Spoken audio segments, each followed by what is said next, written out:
Thanks for tuning in to another segment of Incarceration to Incorporation.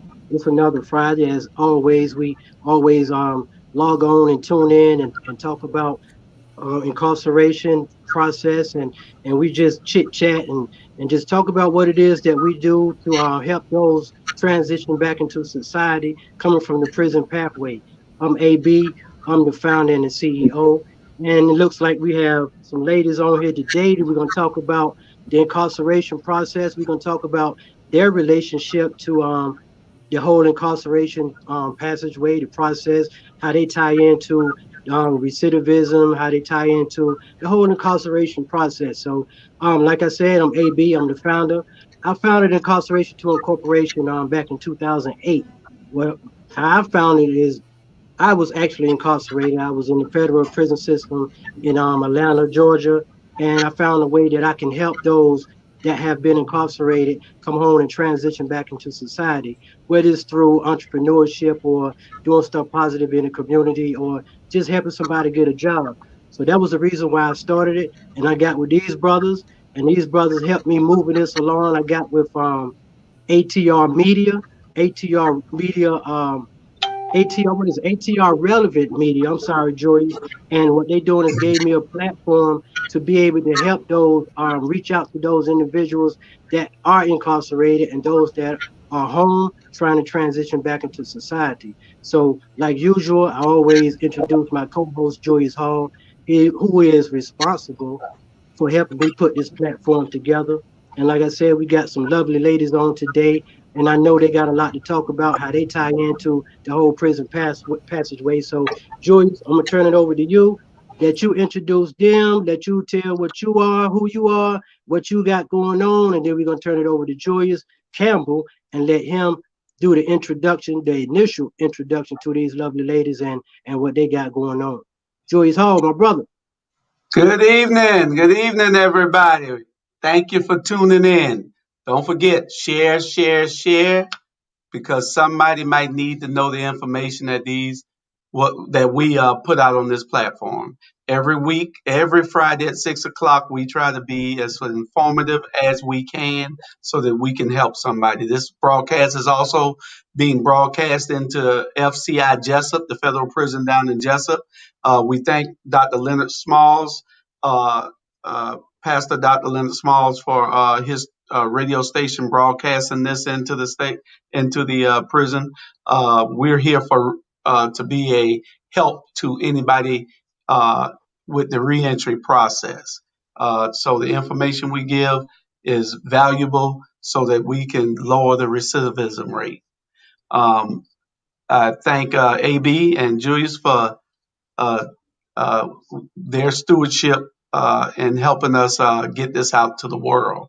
We got people listening all over the country to this particular show because we have two different groups with about 300 guys, and they listen. If they don't tune in live, they do it later on.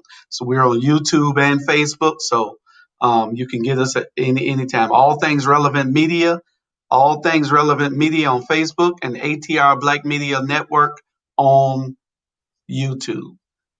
And to introduce these ladies, we're going to turn it over to Julius Campbell. Good evening, good evening, good evening. I just want to say thank you to each and every one of you that's on with us today, that's listening to us today. AB, Julius, as always, thank you. Hats off for the platform that you give to us, returning citizens, to help change the narrative that's going on out there today. Because if we can change the perspective of people, then I believe that we can also change policy.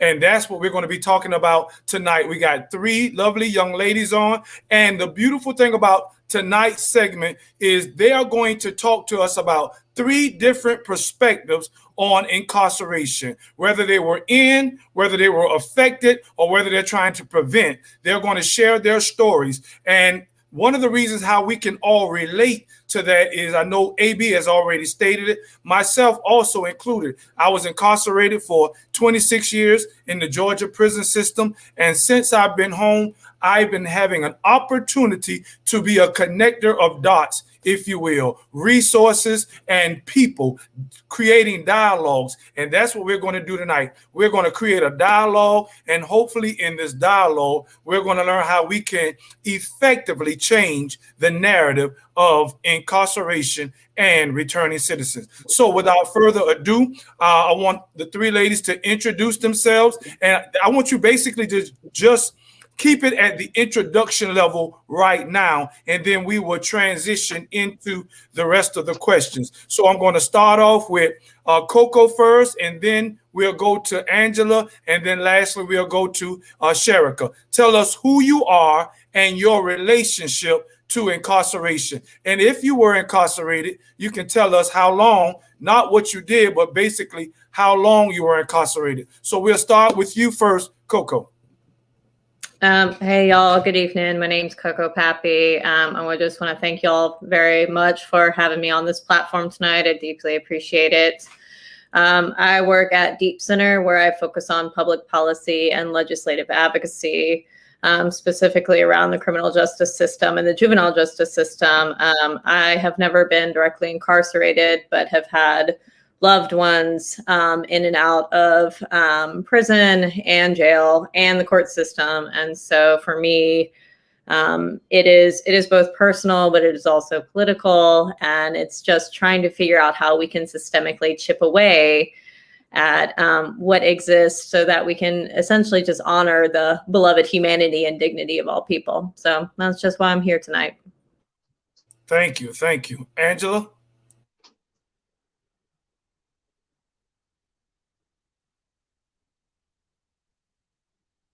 Is she mute? Angela, you're muted. Is she mute? I'll get it. She muted. Angela? Can y'all hear me? Can you hear me now? Yeah, you now. I promise you I didn't do it on purpose. I know, Yeah, I know Julie. So my name is Angela Brantley. I'm actually the founder of TIP Organization. It's an organization that we focus on wraparound services for at-risk youth. But I've been touched by incarceration by my uncle's family members, in and out of jail in a prison system for many years. But my passion comes from actually disadvantaged youth that are in the juvenile system as well as DFAC system. So that's where one of the reasons I found the organization. So that's why I'm here tonight. All right. And Sherika. Hi there, I am Sherika, known as the Yoni Lady, and I am associated with incarceration due to myself being incarcerated. I've been incarcerated twice. Uh, One time was due to recidivism, of course, after the first time, and I've been in and out of juvenile all the way up to jail to prison. So, yep, I've been. Your transition. If you want to share a little bit about your in, but most importantly, your coming out. Was it difficult or was it smooth? And explain why. Okay, so my going in was due to fraud, forgery and checks and things of that nature. And going in was definitely hard due to I was leaving behind a 1 year old that at the time I had no idea that I'd never see again. And also going in, it was hard the whole time because there was nobody there. I didn't have a support system. And of course, if I didn't have one going in, I definitely didn't have one coming out. So my transition was very hard and kind of all over the place. I actually lost my first date because there was no address in the system. So, yeah. Okay. Coco. Sure. So for me, I focus on the work that we do at Deep Center, which essentially our mission is to empower Savannah's young people to thrive as learners and community leaders and agents of change. And we do that specifically by creating platforms for them and their families and the adults in their village to share stories and engage in policymaking and essentially just make Savannah a more just and equitable place. I think the thing that I focus really heavily on right now is both data and story collecting as a way so that we can fuel the policy change that absolutely needs to happen, both at the local level and the state level.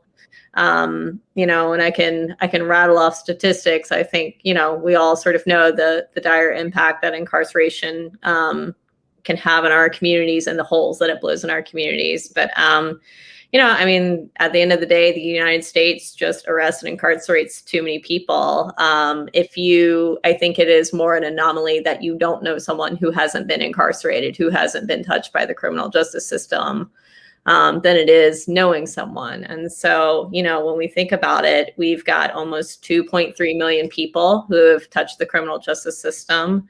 We've got about 1,800 state prisons, 110 federal prisons, about almost 1,800 juvenile correctional facilities, about 3,000 local jails, 218 immigration detention centers, 80 Indian country jails, military prisons, civil commitment centers, state psychiatric hospitals, and prisons both throughout the U.S. and U.S. territories. So this is who we are, right? And so we got to figure out how to not be this.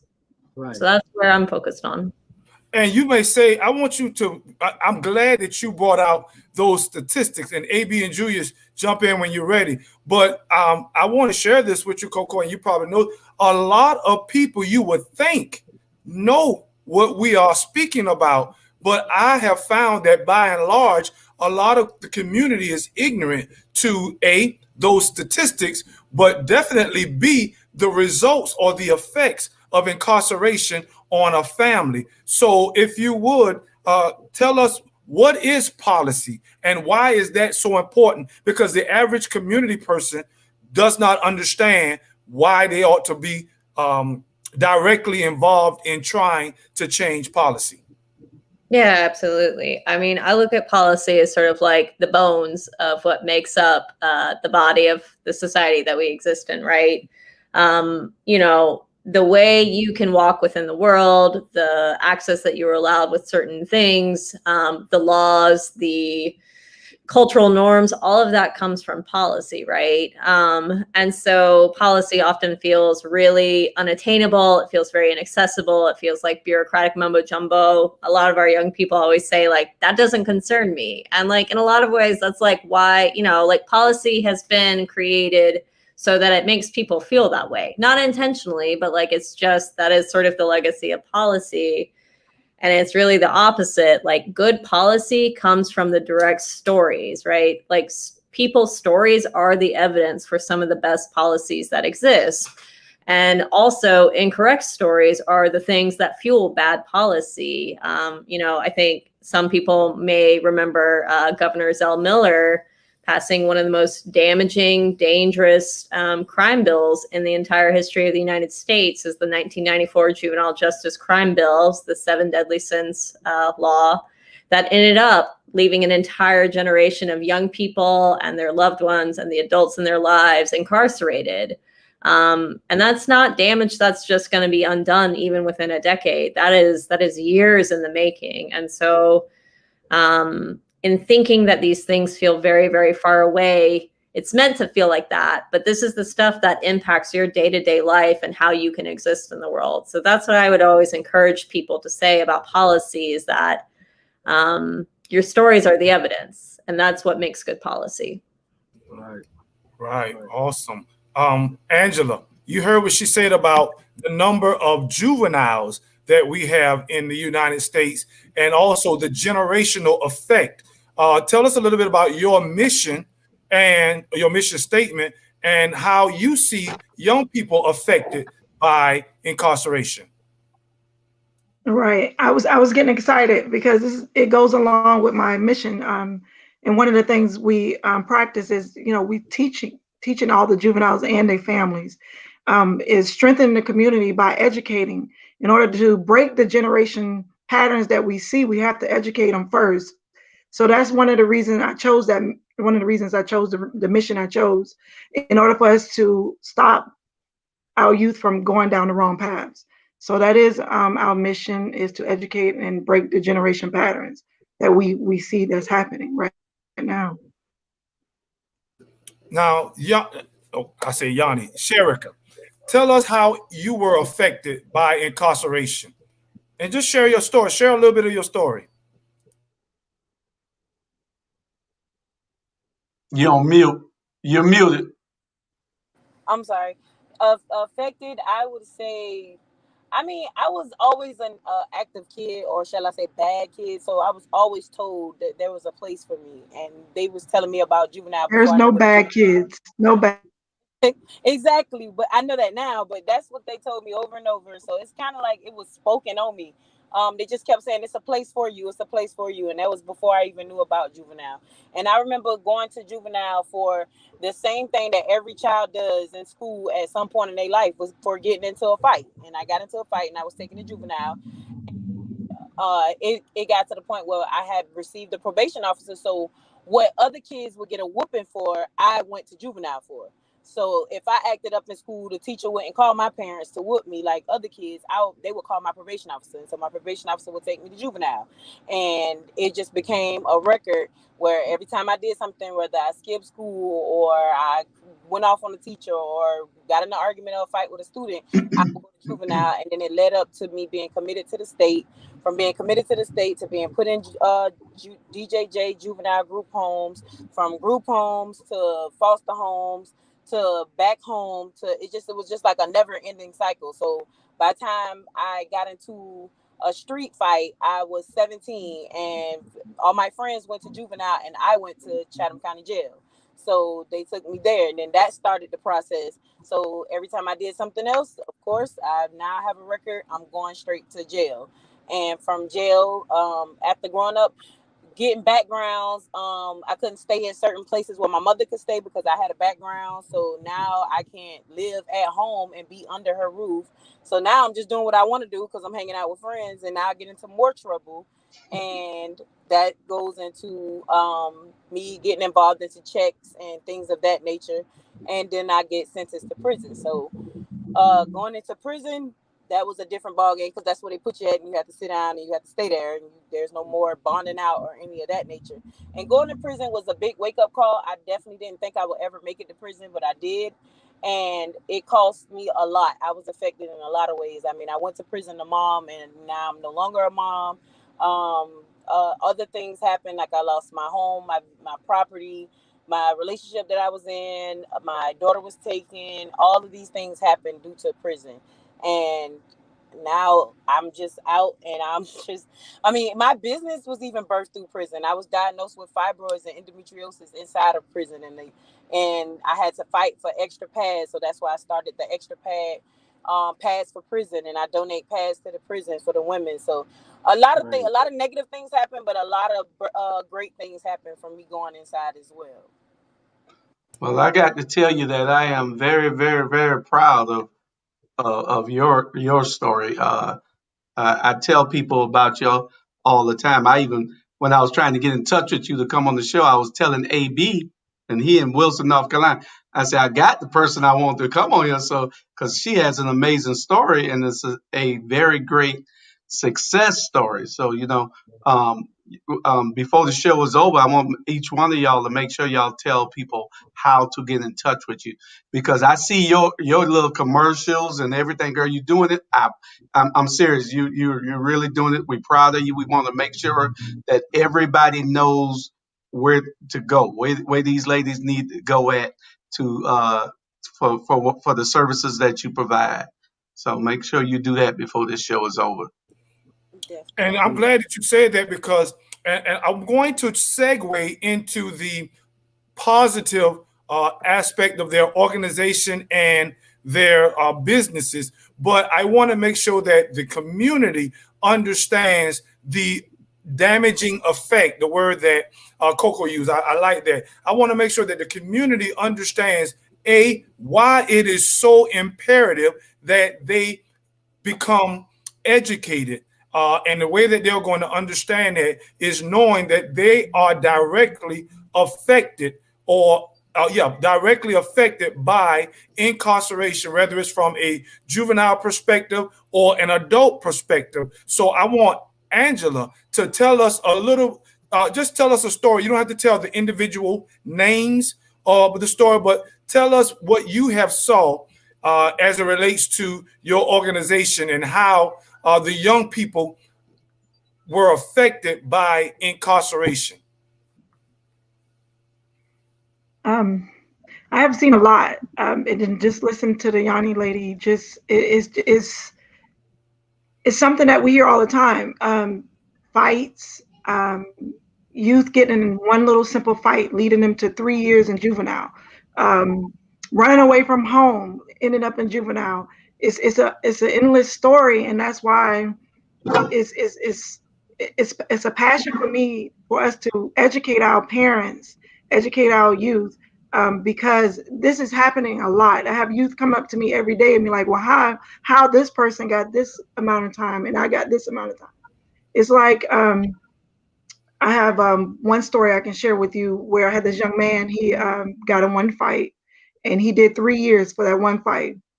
By the time you get out, you already know they're institutionalized. So he doesn't know how to do anything. And then his parent was almost like disconnected from him. So enrolling in school, getting a job, all those things were obstacles. He couldn't get through, and he needed someone to support him. So this is where my passion came in.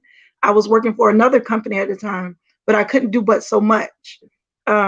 I've worked with DFACs and I couldn't do but so much, because these organizations are there, or these businesses are there to help, but they're really not helping. They're pulling our families apart, but they believe that they're pulling them together, but they're really pulling them apart because we're not educating them.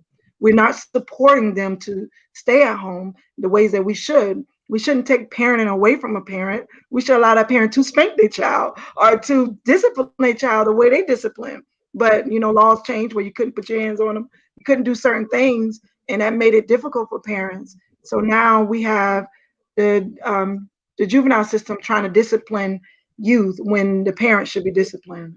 So it's causing like a chain reaction. So now the youth is in and out. They get a probation officer. So now if they go run away from home and in the wrong place at the wrong time, they're going to get more charges on top of charges.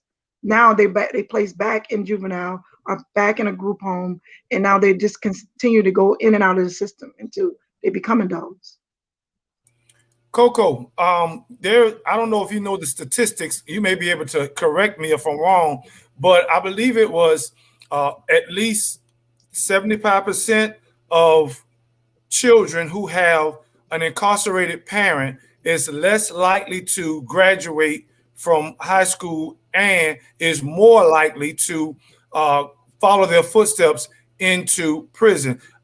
Help me out with that stat, and if it's correct, but also I want you to tell me, because of where you are from, the policy perspective, have there been times when you felt like you were not making a difference? And if so, what keeps you fighting? Yeah, absolutely. So I don't know that statistic, but I know it is, I do know it's high, right? Like that's, I think one of the things that is very, very clear is that when you touch the criminal justice system, it is really hard to get away and move from it, right? And that it sometimes can be cyclical. And one thing I can specifically lift up, and Angela, I think you said it best, is she was like, there's no such thing as bad kids, right?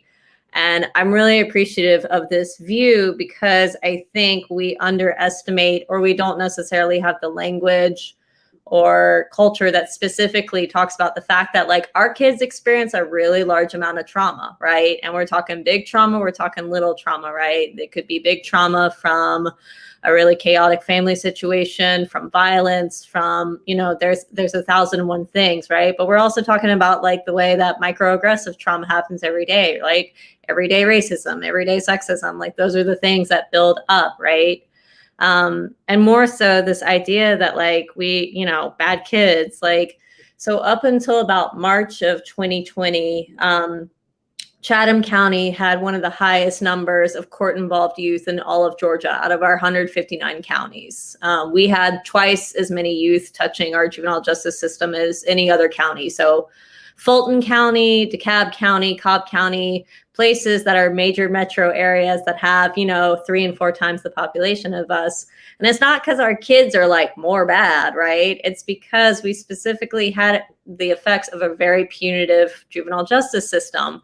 And it's also because we had dedicated juvenile judges who saw that that was not going to fix things and looked at things from a root cause lens, right? So Judge Colbert, Judge Burt, Judge Cole, now Judge Formey and Judge Kramer, right? People who were saying, we need to move our kids away from this system, not keep them in this system, right? We need them to thrive, not stay here.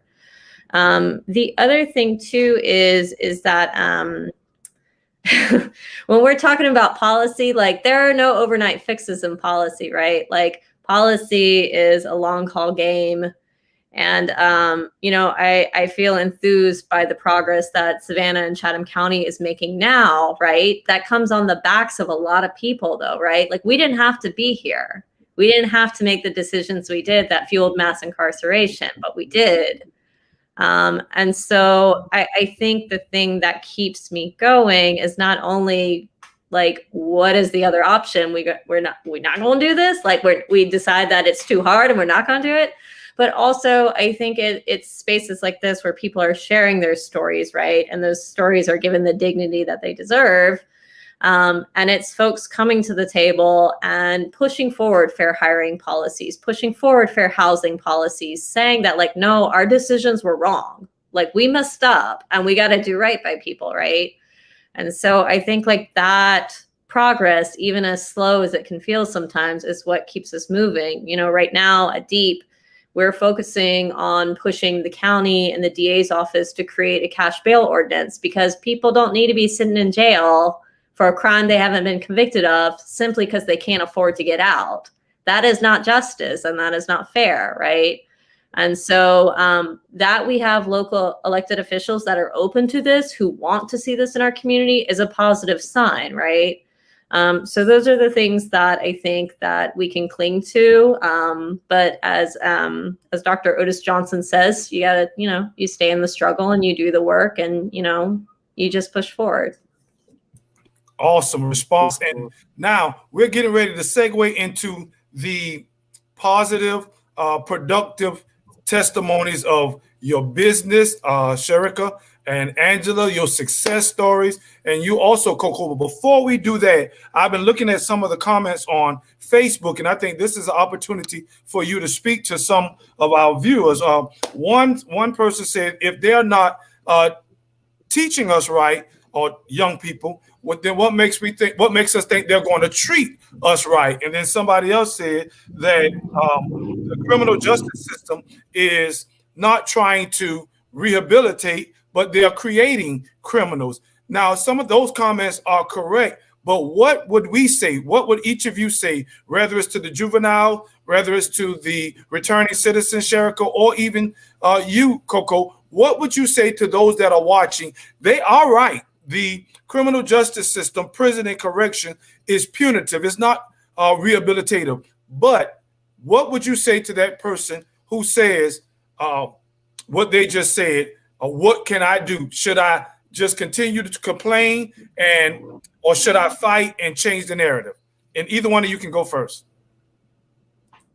You gotta fight and change the narrative, right? And you gotta change policy. And if you need something to get behind, I've got about 10 causes I can get you to sort of knock on doors for, right? I just mentioned we were trying to pass a cash bail ordinance in Chatham County. We're knocking doors every Saturday with our lead community organizer, Luis Zaldivar, and we're taking volunteers. So like, if you're interested, come out with us.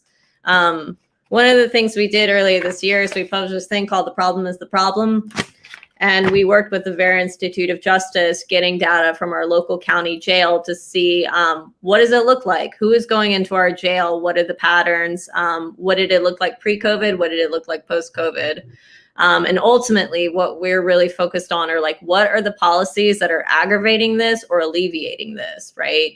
And when we say the problem is the problem, like we're not vested in pointing fingers. There is no one person who is, responsible for the criminal justice system, just like there is no one person who can fix it.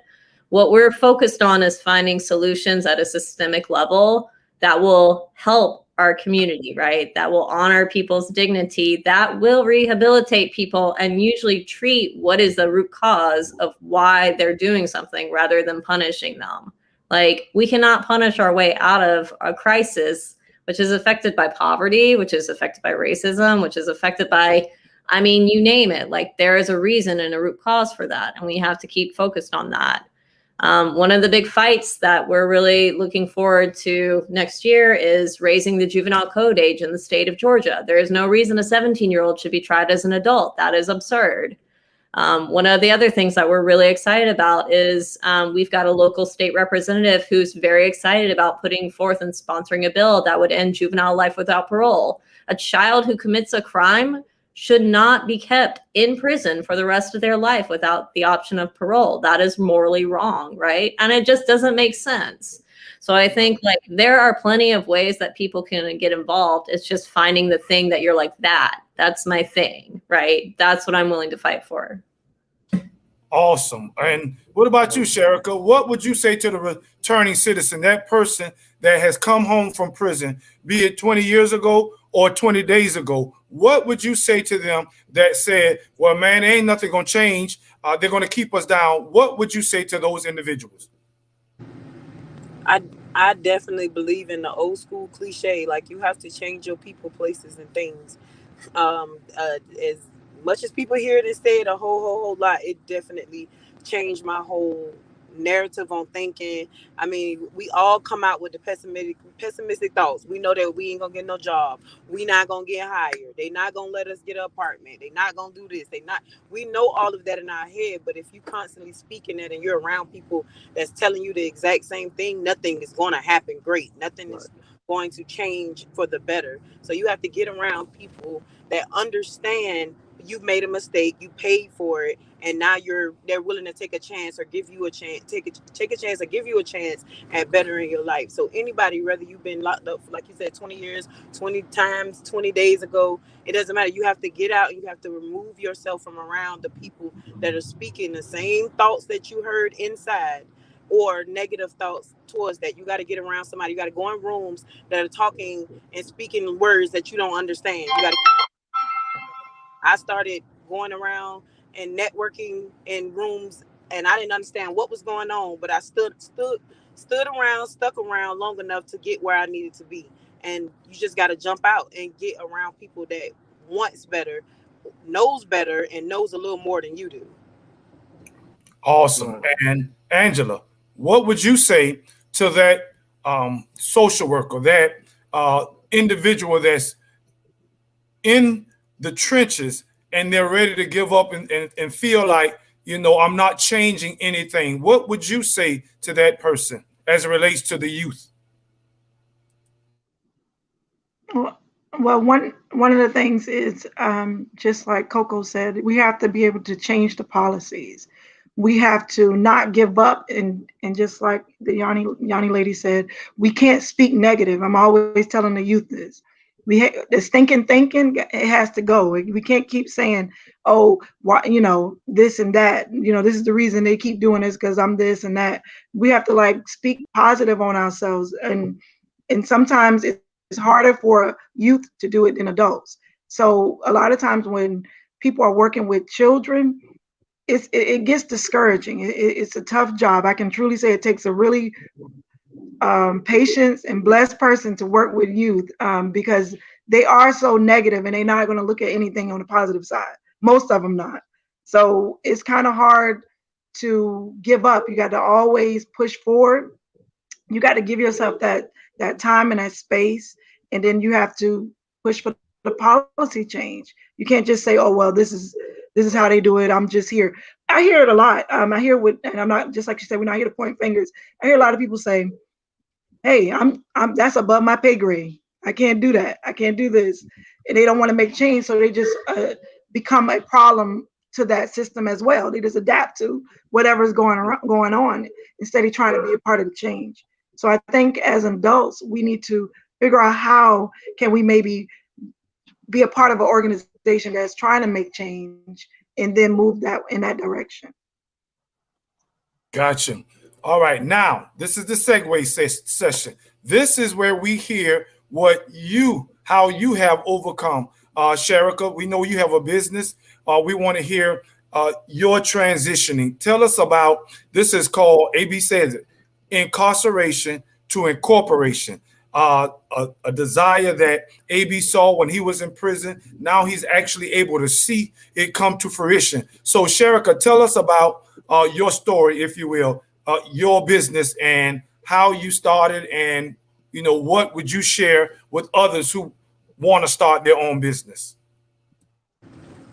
My Mine came from basically getting tapped on my shoulder saying we got to let you go because your background came back.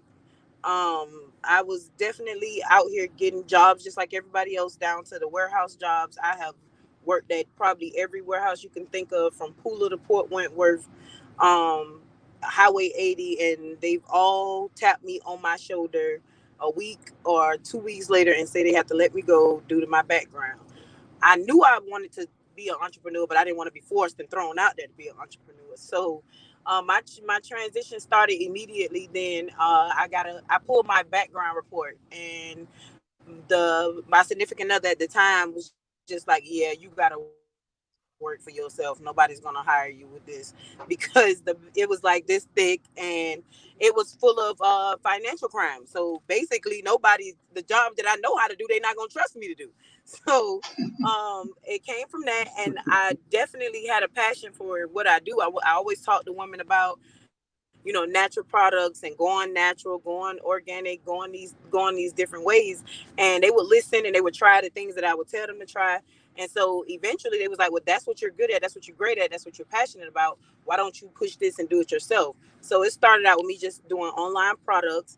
And I took my last paycheck from my last job and I utilized it to buy some product and put it on my website. And I started hosting women's circles. And I pretty much I lived off the pre-sale, because if I got one woman to purchase something, she paid for everybody else's products. So I used that to get my way up. And I just started networking with any and everybody I could possibly network with that was knew more than I knew, or was had access to more women, want options besides a whole ton of birth control and things of that nature. And it was the community too. Like Savannah has a lot of places that you can go to if you're just coming home and you're trying to start a business. My first office space was $100 a month, and that was Bull Street Labs. I don't know if it's still there. I think it's called Nobles or something now, but it was $100 a month, and you had 24-hour access. And at one point, that was actually home for a while. And she breaking up real bad. I think she said she was at Bull Street Labs on Bull Street, which So uh, it was definitely a uphill battle. Transit. I'm sorry. you're just Can breaking up we? real bad. Everybody, we break. Yeah, she hit a Can y'all hot hear me? spot. Yeah, Well, you broke you up. if you're traveling, yeah, if you're Yeah, traveling, I'm going. you're gonna be breaking up. Okay. Yeah. Yeah. Um, If but you, I just was saying how Savannah have a lot of different places that will help you. So if you look up some co-working spaces and just just go into those, you can. Those places don't just offer you a place to sell your product or do business in. They also offer you a network of people that you can meet. I met so many people that I would have met on my own in Savannah, Georgia. I would have never crossed paths with those people. And that's my strongest advice. Like, go for it. If you know that this is something you're passionate about, you want to do it. Whether you have one person behind you or no person behind you, if this is what you want to do, you're gonna do it. A background or anything. There's some people out here that were willing to take a chance on you. There's some people that will point you in the right direction because knowledge is the new money. You better get some. Right, exactly. that's awesome. I like that. Angela, Angela, tell us some success stories. You don't have to use their names, but in the time that you have been working with young people, I know you shared some success stories. So share with us a little bit. You saying on the youth perspective, like far as success stories with the youth, far as what we've done? Yes. Since we've been established, since I've been established, we have helped over 200 youth. I can really say for the last 2 years, being connected with the juvenile court system and juvenile justice system, we have done a lot of amazing things. And like Coco said earlier, with the help from the amazing judges that we have over the last few years, they have really pushed for change and trying to save our youth. So we have a lot of success stories. We have youth that are working, have children, have family, have not reoffended, have not been to prison, have not been to jail, um, and actually getting their secondary education as well as maybe on a job that is considered a career job. I had one youth call me the other day, and he's looking to change from what he does now, which he's on a geek squad at Best Buy, which is a pretty good job. He's making pretty good money. But he's like, hey, I want to switch gears here. I think I want to do like carpentry or something. So he's thinking about doing a trade now. So that made me feel good. So we're continuing to make change in the community along with the help from our juvenile system. So not, I feel like Coco said earlier, it's going to take time. It's going to take decades to see a big change, at least 10 years for us to see a big change. But I think as far as Chatham County, as far as Savannah, we are all trying to make change right now. And you can see it if you've been here within the last 5 years. There's so many other organizations that Savannah, the politics and politicians are trying to put together to make change. I just wish they give small people like me a little more chance. Give me some money, and then I could do a lot more. But I feel like with the funds and what I have, I've been doing great. I've been doing a lot, and I've been saving a lot of youth. That's awesome. That's awesome. We touched on a bunch of things that should be of help to a lot of people that's returning. And one of the things, especially when you're talking about Sherika, she went from fighting people to networking with people. And that's an awesome testimony. We have to make, put ourselves in positions to, I mentor a bunch of young kids. And we have to put ourselves in position to show them that we're not going to give up on them. And no matter how, if you tell your story, maybe it can change somebody's pathway, and get them on the right track. That story, and then the help that Coco and Angela that y'all are giving. One of the things that is very important also when Coco was talking about it, and that is voting.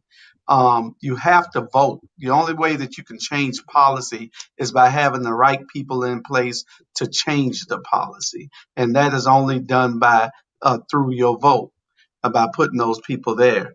One thing that we have to keep telling these people that are coming home to not give up, like Sherika said, they are depressed and thinking that the world is against them. But what they have to understand is that if you found your way in prison, you can find your way to be successful. All you have to do is put yourself in the right mode of thinking, because once you pay that debt, the debt is no longer a debt. So once paid, the debt is no longer a debt. Just don't charge it no more, because you charge it again on that card, they're gonna lock you up. You're gonna pay some more. Yeah, you're gonna pay some more, and your debt is never paid. So I appreciate you ladies with all that information. What's the next question, Julius? My bad. Well, I want to say something because I want Coco to say something in just a minute, but I want to recognize some of the viewers. For example, I was looking just now, and we have a young man by the name of Keith Richardson. He is a correctional officer in Raleigh, and he said, if there's anything that I can do to help, please reach out to me. That tells me that we are being successful in changing the narrative of returning citizens. And then we have also Brett Campbell. He's on along with a lot of Vanessa Anderson and many others that are sharing, saying, listen, thank you for what you're saying. How can I help? Teach on and facts. And so what I want Coco to do, because we have people here that are listening, and I know she did it briefly, but Coco, tell us a little bit about some of the successes that you have had as it relates to either a policy or the mindset of those that are working around you as it relates to corporate America or corrections. Yeah, absolutely. I mean, I am a firm believer in changing policy, but I'm also a firm believer in we got to change hearts and minds, right? And everyone is capable of great transformation. We're all more than the worst thing we ever done, right?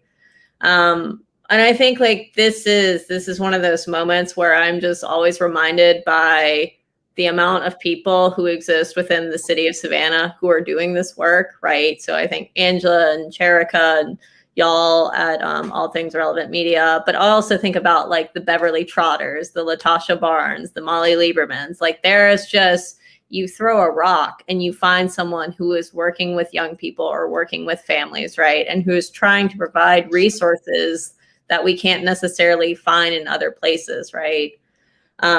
So I think that's powerful, right? So maybe if policy isn't your jam, like you've got all these amazing people doing this work, usually on their own dime, right? Like usually on their own money and capacity, who is making things happen. And say, you know, with you, Julius, like that's also the work that you're doing with the support circle, right? And that is to be commended, and for people to throw their resources at that. Insofar as like policy victories, I think one thing that I'm very excited about that we recently did was we worked with our juvenile court judges to suspend fines and fees within juvenile court. So fines and fees, we know, aggravate a young person and their family's circumstances, right?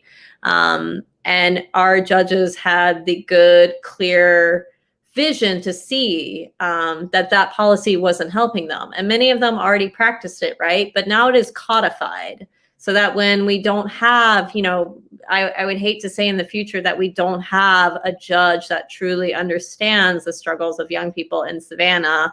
We have someone who may see fines and fees as like just standard practice. They no longer can do that, right? And so for us, that's a huge, huge victory, right? That will impact young people and their families in a new way. But again, like right now, I mean, like our big focus this past year was beating back some bad legislation at the state level that we were not happy to see.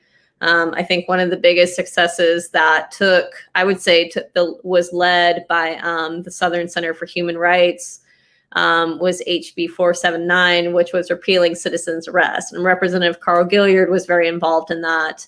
But in honor of the death of Ahmaud Arbery, repealing citizens' arrest. And we are the first state in all of the US to repeal that law, right? And rightfully so. So if we can do that in the state of Georgia, we can do just about anything. It's just trying to get the will of people, not only to vote, as has been mentioned, but to see that their vested mutual interest is in it, right? And that means, you know, you could be someone who is directly impacted by that. You could be someone who has not been directly impacted by that, but you still have a mutual interest in making sure that those types of laws are not on the books, because we can do this better. It does not have to be this punitive and this bad and this hard for people. It simply does not.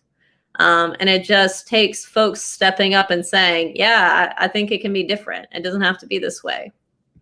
Awesome. Now, we got about 10 minutes, and I want each of you, Angela, Sherika, and also Coco, I want you to speak to, we have those that are listening on the inside of prison, we have returning citizens that are listening, and we have families or community people that are listening. And what I want each of you to do is to use this moment, this platform, to just share your heart. What would you say to them? Whether it's help you, whether it is to educate, this is your opportunity to share. But before you do that, I want to set the stage. And when I say set the stage, what I mean is, I like to say this phrase: we may have started out wrong, but we can all finish strong. And I believe that tonight, many of us are changing the narrative. Many returning citizens are saying or screaming, if you will, to society, we can help, but we need your help as well. Reach out and come alongside of us. And that's what we're doing, as you stated, on Wednesdays, like next Wednesday when we have our OAA support meeting. We want to do all we can to connect the dots between corrections, the community, and also returning citizens. And so I'm asking also for those of you that are listening, join us as we reach out and hold hands together. So with that being said, Sherika, you go first, then Angela, and then you, Coco. This is your opportunity to speak to that person that's still incarcerated, or to that returning citizen that's struggling, or to that family member that's struggling as well. Go ahead, Sherika. My advice would definitely be, do not give up. Definitely keep strong. Whatever you believe in that's powerful and help you wake up every morning and go get what it is that you want or you desire, continue to do that. Only feed the positive, never feed the negative, and simply just continue to go. Like, there's a lot, like Coco said, there's a lot of things you could join to help her, volunteer with, to make things better. You got Angie with the juveniles, who definitely need to hear our stories, so they don't have to go that far. They can stop right now where they are and not have to make any of the other decisions and go as far as we went and far and beyond. I definitely just say, like, you have to have a strong mind. You have a resilient right now, so you just have to stay strong and continue to believe in yourself, whether nobody else is believing in you. You got to believe in yourself. Angela? I would say find you three positive people to surround yourself with. if that person or that organization, it could be an organization or a person, is something that you have the passion for, that's what I would say get involved with. Like the young lady said before, it's going to take you to get out of that negative mindset. And whatever that is, it could be your family members, it could be your friends. You have to get away from them, and you have to surround yourself around positive people. And one thing that I'm shooting for is more people to follow my organization.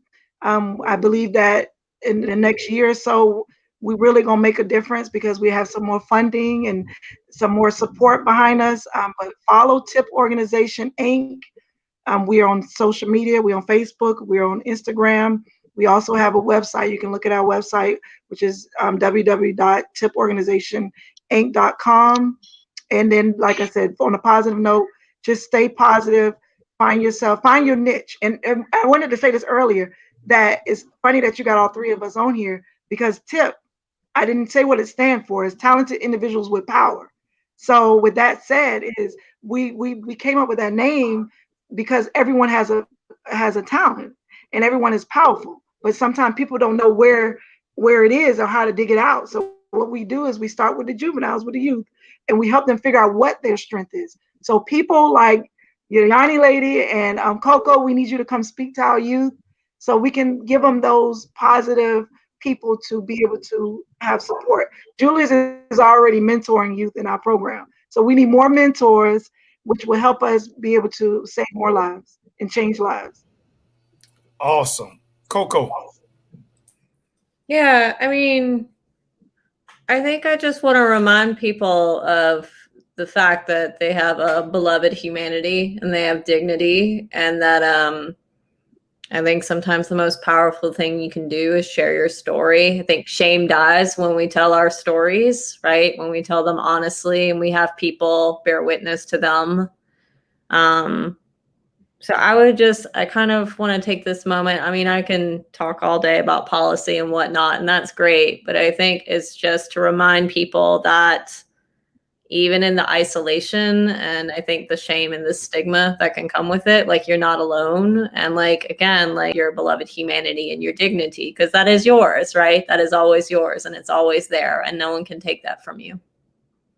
Awesome. Guys, I turn it back over to you. If you could, Julius, put their email address inside the chat, and I turn it back over to you guys. Hey, I'm listening to all these awesome success stories, man, and accomplishments.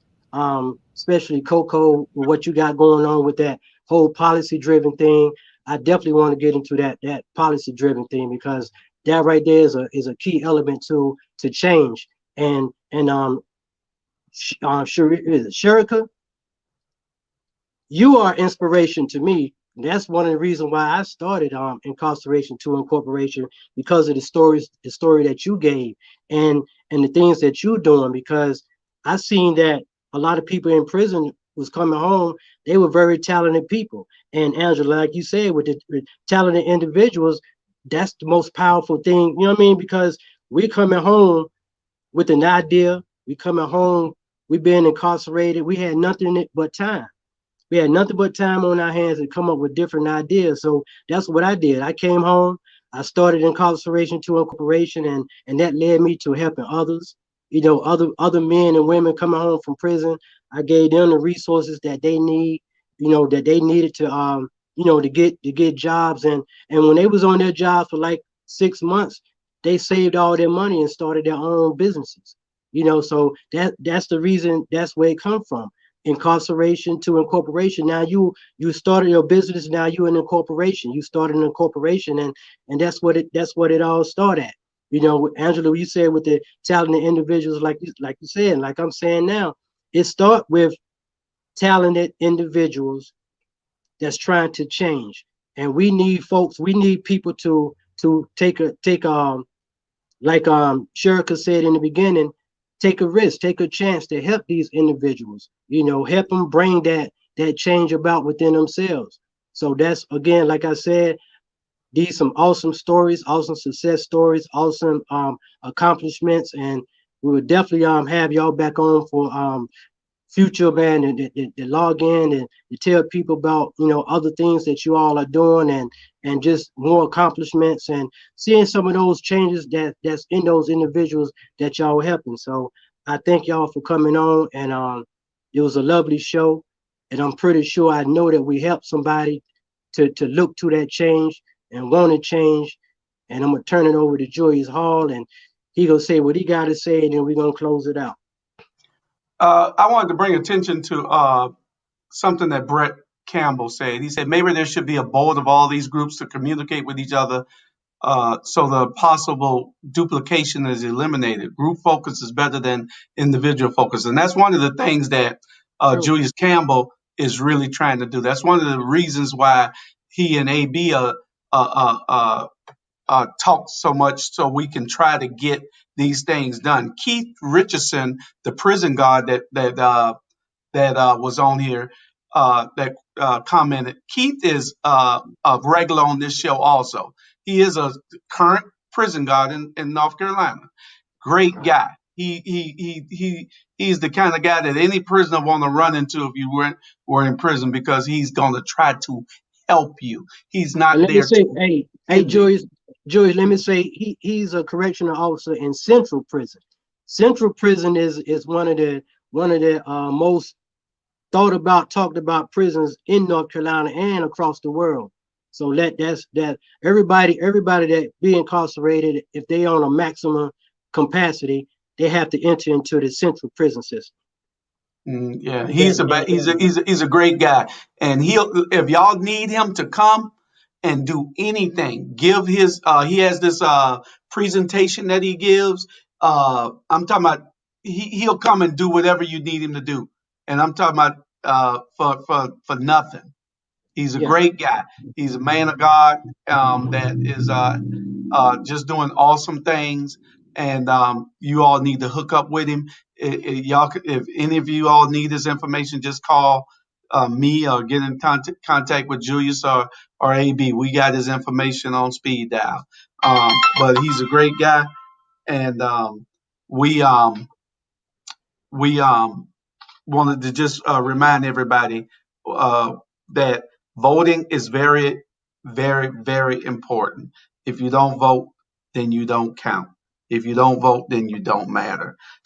So I would like to see these organizations also, like Brett Campbell said, get together on one accord so they can cut away with all the duplication. Right now, like somebody said earlier, they're creating criminals. They don't want to eliminate it because it's a money thing. It's all about money.